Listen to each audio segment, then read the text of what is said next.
Hello, ladies and gentlemen, my name is Simon, and I thought I'd take some time just to review last night's Royal Rumble event. Um, I've been a fan of wrestling for about 20 odd years now, ever since I was a little bit younger. And me and my friends get together for some of the big events to watch them together. I'm a little bit hungover at the moment because we tend to include alcohol in these events as well. Although I wasn't blind drunk. But yeah, if I miss anything, it's probably because I'd had a few to drink. But like I say, I've been a fan for a while now, and the quality has dropped dramatically. So I tend not to watch too often in terms of weekly Raws and SmackDowns. I'll keep an eye on things online. If there's any interest in developments, I will, watch them online. But for the most part, I'm not an avid viewer like I used to be back in the Attitude Era, and even, from sort of 2002 to 2010. That was when I really started. 2010 was probably when I stopped watching on a regular basis, picked it back up in about 2012 when they had the whole CM Punk storyline going on, and kind of just dropped off again. But yeah, lots of experience with wrestling, been to a couple of WrestleManias, and last night's event was, the first thing I want to say, was better than last year's. Just trying to run through some of the matches. We had the Kevin Owens against Dean Ambrose last man standing match. It was a good one. Last man standing matches in this PG era are kind of pointless to me, because to have a true last man standing match, I really think you've got to take it to the next level to make it something really unique. I like the physical styles of both Ambrose and Owens, but they are kind of restricted in this day and age. And you could really tell as well with the double table setup that was going to be the finish. But it was a decent match. I hadn't really watched too much of the build up, so it was kind of lost on me. I just enjoyed it for what it was. Then we had the tag match. I think, was it the tag match next? The New Day against the Usos. And at first I really, really hated the New Day. When they first came in, I think everyone really did. And as they've gotten more goofy and goofy and goofy, it's just become more entertaining. Individually, before they got together, I didn't like any of the, Kofi, Xavier, or Big E. I didn't like any of them on their own. Kofi's a talented high flyer, but he just doesn't have anything that makes him stand out realistically in terms of charisma. I'm not saying he's a bad wrestler, he's just not something that connects with me. But together, I think they've really hit on something. So I'm enjoying them. Usos, they're a good tag team. But again, it's just something I don't get. I don't connect with the tag teams nowadays compared to back. When you had the Matt and Jeffs, the Edge and Christians, even the likes of Al Snow and Steve Blackman, they were two completely opposite characters, but when you brought them together, they just worked. So again, decent match. Didn't go on too long, and the biggest pop that the match got was when they introduced the new trombone. So that kind of really says everything. Alberto Del Rio versus Kalisto. Again, decent match. I can't stand Alberto Del Rio. He's just such a stale, boring character. I was so glad when he left a few years ago, and then when he came back, I was just kind of like, meh. I thought I'd got away from this. But it was a good match, and I was really glad to see Kalisto giving the belt back. I hate it when they do that whole sort of, we'll give him the belt for one day to make it seem like, they've done something significant. Like they did with Christian on that world title run where he won the belt on the pay-per-view and then lost it on SmackDown, I think it was. But again, a decent match, fairly enjoyable. But in this type of night, you're always looking forward to the Royal Rumble event. That's just the way it goes. The last singles match we had was Charlotte against Becky Lynch. Again, for a women's match, it was really good.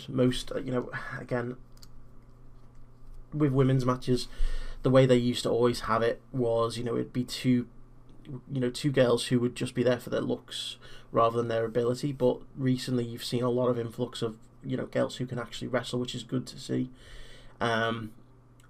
But, again, Charlotte going over with the finish was a bit weak, throwing, Rick's coat onto her head to distract her. It's just, it doesn't really work for me.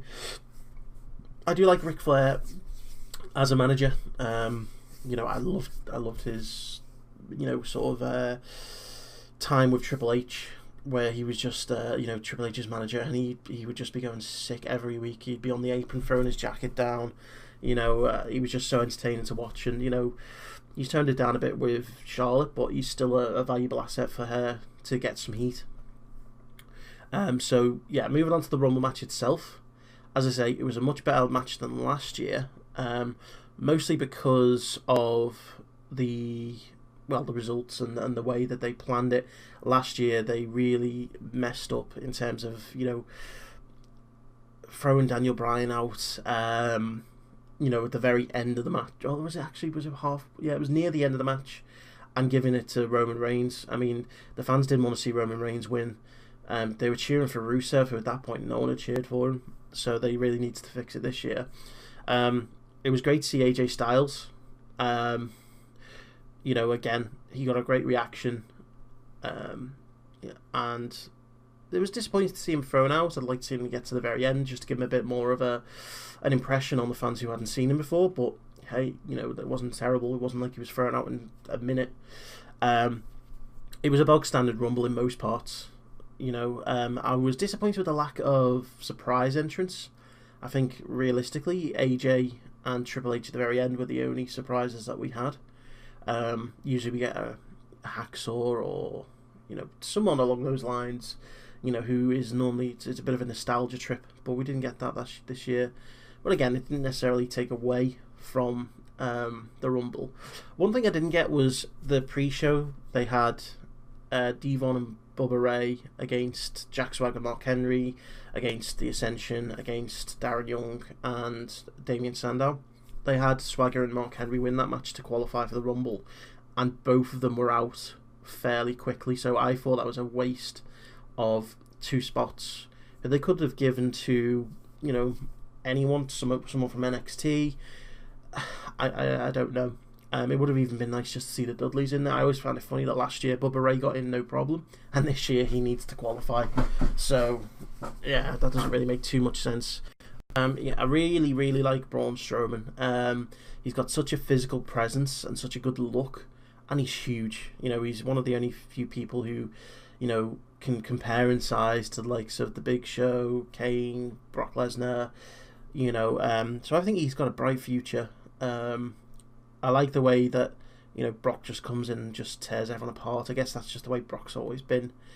And they had to get him out because he wasn't going to win, so I guess they had to try and get him out, and doing that whole thing with the Wyatt family was a decent way of getting that over. And I'm assuming the Bray's going to face Brock at WrestleMania. That's the way it's going to go down now.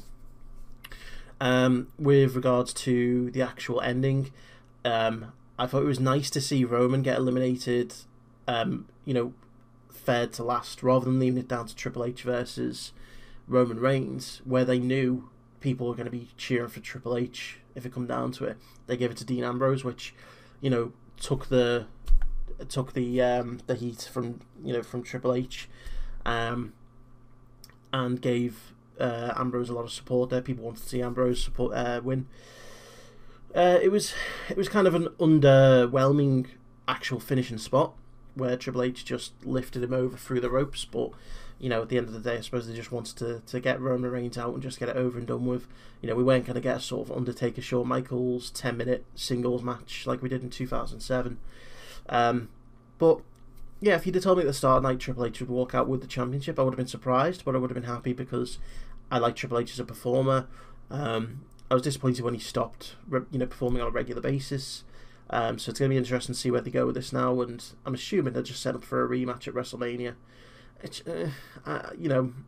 Roman Reigns against Triple H isn't the most. It's not the most tantalising of matches, but hopefully they don't fill the card up with some other good, decent, sort of matches there. I'm interested to see who Taker's going to face now that John Cena's injured, because apparently he was going to be facing John Cena. So yeah, we'll just see how it goes. But overall, it was a decent event, which, you know, you're not really able to say that much nowadays about WWE. Hopefully they can go forward, start building up some of the younger characters, even more, you know, take AJ forward, and, you know, just see where we go from here. But I enjoyed it. I mean, I always enjoy the live events, and it's normally the day after that I'll sort of look back and be like, actually, that wasn't that good. But no, today I look back and I think it was fairly decent. Just a bit of a lack of surprise entrance, you know, and you know, other than that, I did enjoy it. So, anyway, let me know what you thought of it if you watched it. As I say, I'm always interested to get other people's opinions to see what they thought. And yeah, just like and subscribe, and I will see you all soon.